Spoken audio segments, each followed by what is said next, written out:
Good afternoon, guys. The purpose of today's video is to ask a question in the flat earth argument concerning this map of the globe versus the typical flat earth map that's seen here.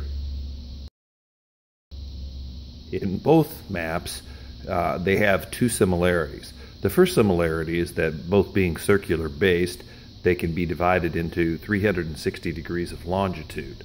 So on the globe we start at 0. If we head west, we'll go to 15, 30, 45, etc. until we go all the way around the world and come back again to where we started. Now, this is the same for both maps. The second thing that they share in common is that if we go up here to the North Pole, on both the flat earth map and this globe, what you can see is they're both called 90 degrees north latitude, and that if you come down from there on both maps, that every latitude line south of 90 degrees will get bigger and bigger and bigger, right? Until, of course, you hit the equator, at which point now the maps, the flat earth and the globe here, diverge. At this point, you have the globe saying all latitude lines get smaller and smaller and smaller until you get to the South Pole.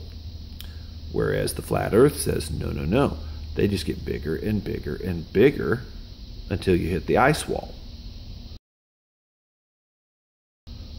So, which is it? Well, I want to show you next what I did to prove the matter to myself. Okay guys, here's a hokey little circle drawing that I just made up to try to illustrate briefly what my methodology is for these latitude lines. If I have a city that's, say, here, and I have another city that's, say, way over here, and we know that those two cities are 500 miles apart, well, I know that this is basically 90 degrees. It's 1/4 of the way around this circle, right? So all I have to do is multiply by 4 the mileage. So in case this is 500, then around this entire circle is going to be 2,000. Okay? Okay, guys. Using an actual globe here, I chose 6 different city pairs that were horizontal from each other. In other words, they were on the same latitude line.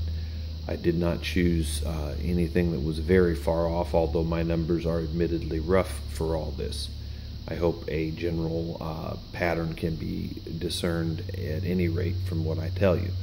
Okay, so the first city pair that I used, cities I've never heard of before, they were huge major metropolises, so I apologize for butchering this if I do. Guayaquil, Ecuador, and way over here across South America, the city pair to it that I chose was Fortaleza, Brazil. Now both these cities are at 3 degrees south latitude. They're both major metropolises, and there is a known distance of flight of 2,854 miles between the two. Plus, there's a 41-degree longitudinal difference on the Earth between the two. Being that that's approximately 1/9, again, you know, this is rough. If I multiply 2,854 miles by 9, I can get a rough approximation that at that latitude, the Earth is 25,060 miles in circumference. Okay, now with that thought in mind, I move down to my second city pair. They have to be east and west, mind you. They can't be a long ways south, north of each other. These are very close to approximately the same. You may barely be able to see this on my globe, but it is La Paz, Bolivia. Right here's the capital symbol. And if you shoot all the way over here east to this capital symbol for Brasilia, Brazil, we are now at 16 degrees south latitude. So we've dropped quite a ways. The distance in longitude between these two cities is 20 degrees. The distance in miles is 1,343. Now that, when you combine and multiply it out, you get a latitude line rather, described of 24,174 miles. Okay. Apologize if I'm going in and out of focus here, guys. This is the very first video I've ever made. The third set of cities that I used, I have to drop down here quite a ways, But you can see we get down here to Santiago, Chile, and here's the capital star for Santiago. We are now at 34 degrees south latitude, and if you go over here to the east, you run into Buenos Aires, Argentina, also at 34 degrees south latitude. The approximate distance in degrees between these two cities is 12 degrees, and mileage distances are approximately 697 miles between the two, and obviously this is a known flight distance. When you extrapolate that number out to the whole globe, you get a circle described from here to here all the way around the globe of 20,910 miles. So a little bit of a drop from Brazil up north. Okay, now as you can tell, I'm running out of South America here to use, so the next set of cities that I had to pick were way over here to the west in Australia and New Zealand. Here we're looking at the Australia and New Zealand area. Just to remind you, we came from Santiago, Chile and Buenos Aires, Argentina in South America at 34 degrees south latitude. Now we're going to look at the southern tip of Australia. A town called Melbourne, Australia, sitting at 37 degrees south latitude. We're going to shoot over here straight east of that to get the pair I made with it. Auckland, New Zealand, on the North Island of New Zealand, also around 37 degrees south latitude, is separated from Melbourne by 1,633 known flight miles and about 30 degrees of longitude. The line that those two figures describe going around the Earth at 37 degrees south latitude is 19,596 miles. The next set of cities, Hobart, Tasmania, dropping down to 43 degrees south now, and shooting over at that same latitude, I go to Christchurch, New Zealand. You can see it here. It's also at 43 degrees south latitude. The distance between these cities is 1,274 known flight miles and 25 degrees of longitude. The line that expresses is 18,346 miles going all the way around the globe at 43 degrees south latitude. Now, as you can imagine, these are the two most southern cities that a person can find. However, I was able to locate research stations on the continent of Antarctica itself, and I will move to looking at those next. I have to adjust the globe. I would like to focus your attention next on the continent of Antarctica itself, and specifically this 0 degree longitude line, which does run through London, England.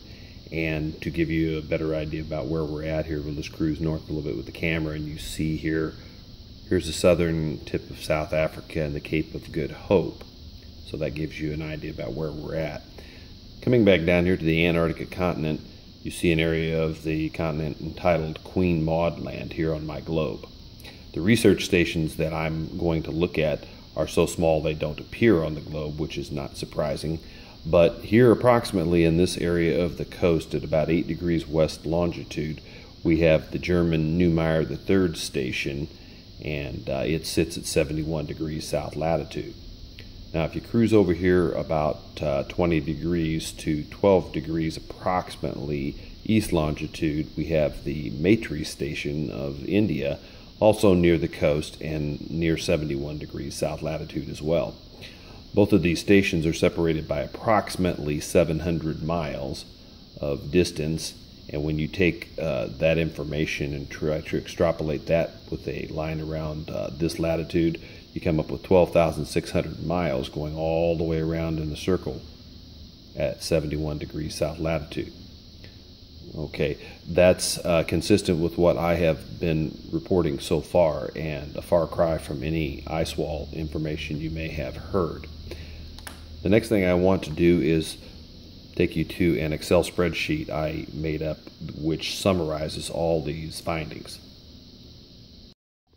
Okay guys, here's my small Excel spreadsheet that I came up with to kind of encapsulate everything that I researched here. As you can tell, here's my measurements for 3 degrees, 16, 34, 37, 43, and 71. The yellow columns represent the western cities of the pair, and the blue columns represent the eastern cities of the pair and their respective longitudes. This is the distance between them in degrees of longitude, and when you divide this number into 360, you arrive at a multiplying number, which when you multiply by the actual known mileage between the cities, you get a latitude line described in miles over here in the final column in red. And as you can tell, at 3 degrees south latitude over here, the first one is a little smaller than the equator at 25,060, and that's about what you'd expect. And then the next one south is a little bit less, and then of course, as you can tell, this progression is definitely one way.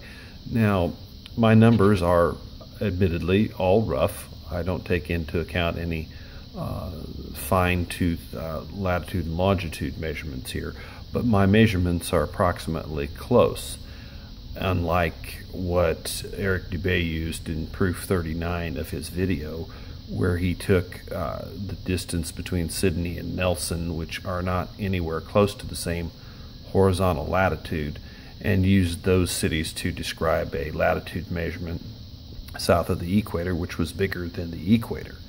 It does not really hold water. Anyway, my question to all the flat earthers out there is, with this progression of numbers, let's zoom in on these over here, this progression of numbers describing something what globe earthers would expect, what's a flat earth response to this? Thank you.